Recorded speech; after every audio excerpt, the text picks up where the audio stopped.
Good evening, students. We are going to start with chapter 1, sets of standard 9. Now, as you see on the board here, there are important topics which this whole chapter is going to cover. Okay, that is already mentioned. Now, if you see, these are the questions which we have to answer throughout as we proceed in the chapter. So, you see question, what are sets? We'll start with that. That's the basic. When we want to do sets, we should understand what sets are first. Then, how do we represent them? So, okay, we know the sets, but how do we write it in the exam? How do we represent a set? Are there many ways to represent? Yes. As you can see, there are two ways of representing a set.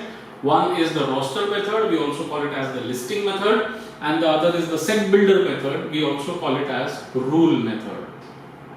Okay, so these are the two methods. We will today our discussion is going to restrict only till here, the methods of representation. So we will answer the question what are sets, and then the next point we are going to see how to represent the set.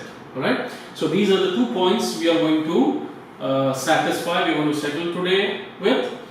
The remaining points, as you see, I can discuss that. We will discuss it in the coming lecture. So what are those points which we are going to discuss later? Types of sets. So here in types of sets, if I would want, I would have kept disjoint set separately, equal set separately, but I didn't do that. I kept them together. Why? Because comparing and studying makes it a little easier. You can remember it for a longer time. What's the difference between disjoint set and equal set? Right? Similarly, finite and infinite, they're just opposites of each other. So if you study them together, you know if this is finite set, then this is infinite set. So it is a comparative study, and that is why it's kept in the same category, say the same line. Okay. Coming to singleton set. What is singleton set? And then null set. Right? What do you mean by a null set? Null set is also called an empty set. Alright? So these are the type of sets that we are going to see in the next exercise, the next lecture. Then we go a little higher. We raise our bar to understanding what do you mean by complement of a set, what do you mean by a subset, superset and subset we will understand. We will understand what do you mean by a universal set and how do you find a complement of a set. Right? So we will go to that level, and after that we will solve some word problems, and for those word problems you will need to have an idea of Venn diagram. So this Venn diagram we will understand, and then we will go to word problems. That finishes the entire chapter of sets for you for the 9th standard. Right? So let's begin with what are sets, and then let's answer how to represent them. Okay? What are sets? See, anything which is a collection, which is a list, can be called as a set. But there is a catch here, there is a caution point here. What kind of members can you have in the list? Any members? If not, what is the criteria? So, there is a criteria, and that criteria is the members should be clearly markable or clearly identifiable. Alright? It should not be vague, meaning it should not be subjective. What do you mean by subjective? Say for example, there are 4 people sitting in the class. If I ask the question to one person, they say a different answer. If I ask the same question to the other one, he has a different answer for the same question. So then we say that the answer is subjective. The question is such that the answer to it is subjective. It will depend upon the subject. It will depend upon who is answering that question. Alright? So, sets, the question has to be such that it is not subjective. Now, I'll give you an example. You must be wondering what subjective, objective, what's that? Okay, let me give you an example. Supposing I ask you, in the standard 9th that you are, I ask you a question. A list of students scoring 30 out of 40 in maths. Clear? Now, people are going to go around in the class, find out how many people have got 30, just list them down. Supposing 10 people have got 30 out of 40, or 5 people have got 30 out of 40. List down those 5 names, list down those 10 names. right? And your list is ready. So those people you are going to put into the set. So my set will contain, for example, Rakesh, Vignesh, Gaurav, Rashi, Swara. These people have scored 30 out of 40. So these are the 5 names. These are the 5 people in that list. If I ask somebody else, he will also give me the same 5 names. Same 5 names. Why? Because it is very clear. Who has scored 30 out of 40 is very clear. Just see, look at the paper. If the score is 30, that person belongs to your set. He or she satisfies the condition. So they are liable to be put into your set. They are liable to be included in your set.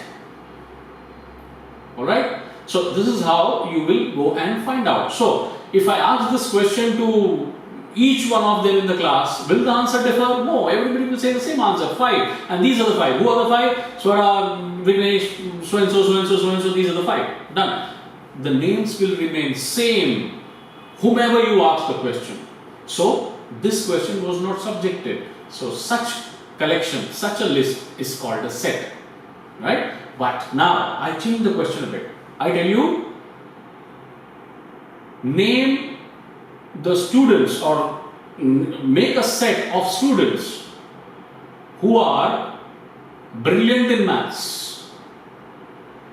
Not 30 out of 40 now, this time it is brilliant in maths. So I will ask the first person, okay, who is there in your list brilliant in maths? He will say some name. If I ask the other person who is brilliant, he may say some other name. If I ask the third person, he may say some other name. Why? Because brilliant definition is different for different people, and different people perceive different people differently around, right? So for example, for me, brilliant is getting 35 on 40, right? So for me, whoever has got 35 and above are all brilliant. But supposing for me, brilliant means 40 on 40 only. So then there will be hardly any people. If nobody's got 40 on 40, you will say no one. Nobody is brilliant in my class. Right? Okay? And if someone feels that, okay, Rakesh is brilliant because he is my friend. Right? So he will say Rakesh. Why he is brilliant? Not because he is brilliant in maths, he is my friend. So different people may have different logic of selecting a particular member. Is that clear? So therefore, it is said that set is a collection of objects which are clearly identified. Okay, they should be clearly identifiable. Every person you ask must give you the same answer. Correct? So if I say a set of happy students in the class, is it a set? No. What do you mean by happy? For somebody, only the people who are dancing are happy. For some people, the people who are sitting quiet are happy. For some people who are, people who are talking to each other, talking to their friends are happy. For some people, people who are smiling are happy. So different people may have different understanding of happiness, right? So therefore, it doesn't qualify for being a set. Clear? Now, if I say students who are 14 years and above in the class, now is it a set? Yes, it is a set. Because now it is properly, clearly identifiable. I will go and ask, I will see the certificate, or I will go and ask the person, what's your age? If he says 14 years, 2 months, okay, he sits in my criteria, please come in. So he is included in the set. If he says 13 years, 11 months, no, I want 14 years minimum. So 13 years, 11 months doesn't fit in my criteria, so you're not belonging to the set.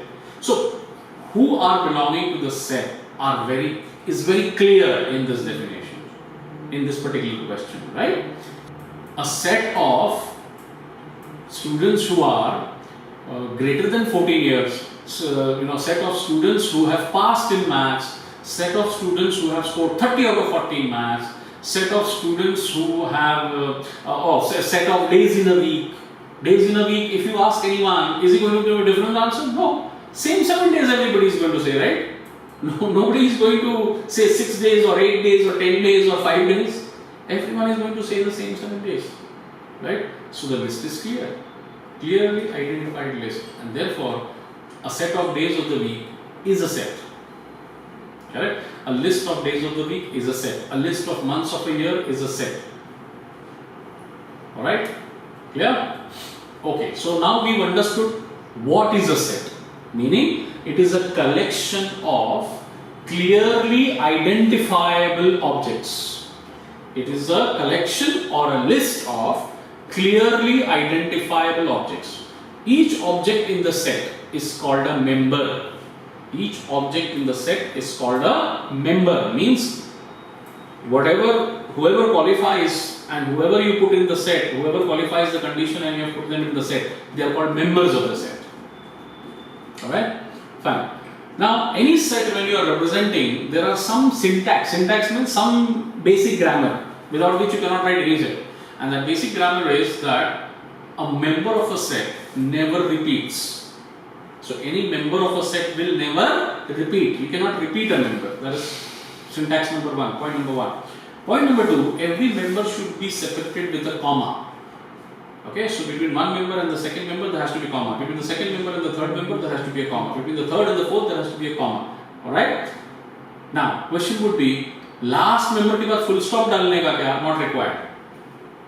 You don't have to put a full stop after the last member. You just write the last member and that's it. Clear? And all these members have to be put into a set. Means they have to be put into curly brackets. Curly bracket, open curly bracket and closed curly bracket. In between them you have to write all the members. Clear? Generally people use capital letters to name a set. For example, if you want to call set A, then that A has to be capital. Okay? Generally. Now, with that we have understood what a set is.